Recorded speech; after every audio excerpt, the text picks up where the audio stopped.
Welcome everyone to Tuesday Tea Time. I am in an unusual location today. I am in the back of an Uber driving through Los Angeles. I am headed to Australia this evening and I'm looking forward to all of you I might see there in Australia. But for today, I didn't want to miss Tuesday Tea Time, seeing I actually am in a place that I can do this. And I have some ideas. I held a salon for a bunch of students in my Patreon group this past week, and we came up with some really interesting conversations that help me see learning in a new and different way. So I thought I would share that in a nutshell with all of you. This will probably be a shorter tea time than usual because traffic has been in my favor and I'm almost at my sister's house. I'm going to go for a long walk with her before my 15-hour flight to Australia. But right now, I have tea with you guys. So I wanted to talk for a moment about the difference between emotional learning and mental learning. This is something that is really interesting to me because most people are familiar with horse training around the ideas of mental learning, which is horses have to figure out, I have to do this to get that. I have to do one thing if I want another thing. And they have to compute a problem. What do I do to get what I want? Or what do I do to feel better? And this is mental learning. Mental learning is great. But I am actually more interested in emotional learning. And emotional learning is different in that we don't have to do anything with that information.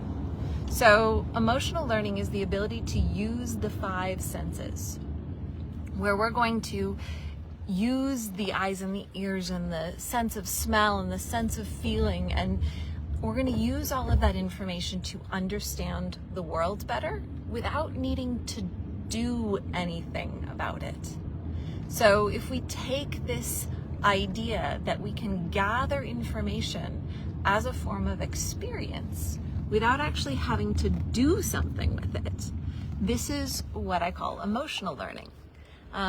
One analogy that I used is it's a little bit like reading a book. So as you read a book, you don't have to do anything with that information. You just absorb it, you feel it, you sense it. You use your sensory system to experience the ideas in the book. And then that's it. That's all you have to do. You don't have to put it into action unless you want to then transform it into mental learning, where you put it into action. But this idea that we can use emotional learning with our horses is really valuable, I think. So I was joking that my horses are big novel readers. They're not so much game players. It's not, when we look at the sunset, we enjoy the sunset. We don't need to change the color of the sunset. We just enjoy what it looks like. When we smell the smells on the air, we don't have to make them different or run somewhere else to smell them from a different place. We just experience that. And that's what emotional learning is. Now, learning is always going to go through 4 phases. So I'm sure you guys have heard this before. First, you've got unconscious incompetence, where you don't know what you don't know. And that's fine. And then that's going to progress from conscious incompetence. You start to realize what you're missing, and you want to be able to do it better.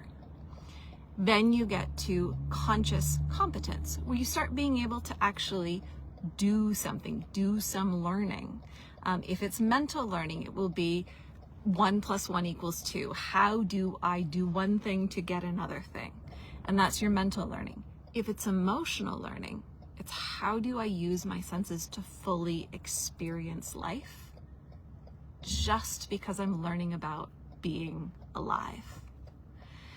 Then, of course, after conscious competence becomes unconscious competence. We don't really have to work at it anymore. You don't have to really think about it. So when we think about emotional learning with unconscious competence, where you don't really have to think about it. This is going to be things like, you know, that really big stretch you do when you just wake up.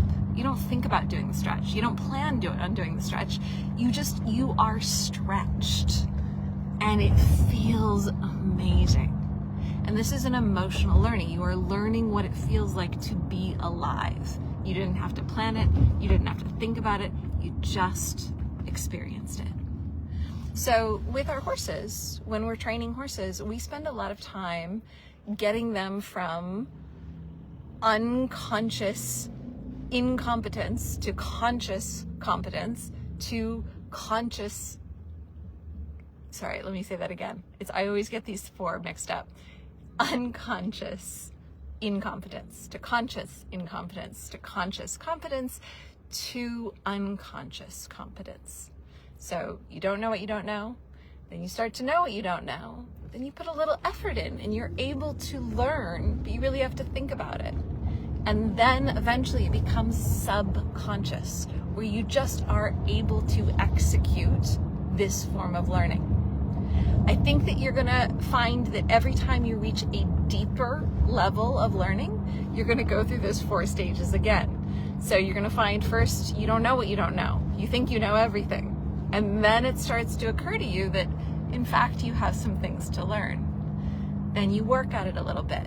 You start to be very conscious about being good at learning. This can be in a mental way. I know how to solve a problem. I know how to get things done. Or it can be in an emotional way. I know how to experience life. Now, the basis of my training is if you know how to experience life, you become a very good partner for others. So we help horses learn how to experience life. And the better they get at experiencing and enjoying their life, the naturally better they become at being partners. There's so much less defensive behavior and difficult things that most horse training has to navigate and manage. But if we train the nervous system before we try and train the horse physically, you'll find that your physical training goes so much more smoothly. So how do we do this? How do we train emotional learning? It's really simple. It's horses repeat what they remember. So that means that when we see them starting to use their sensory system in a way where they don't have to do anything about it, they can just enjoy feeling, seeing, smelling, hearing, when they can just really enjoy their senses, then you're going to find that you have time to pause. Don't distract them. Put yourself in a parallel line to them. Put your body so it's facing the same way, so you're seeing the same thing as them. And just in joining them as they use their senses, you're going to find they remember it better. And then as they remember it better, they will repeat it more often. So I think I am in the fastest Uber ride ever from the airport, and we are just arriving at my sister's house. So I'm going to keep this tea time short and sweet this week, but hopefully it is helpful to you guys. And I love meeting you guys on Tuesday. Next week, I believe I will be in Perth. Actually, Ferguson Valley, south of Perth, I believe. So I will be doing my next tea time from Australia. Let me know if there's any topics you would like me to address, or if you have questions on this one, let me know in the comments. Have a wonderful day, you guys.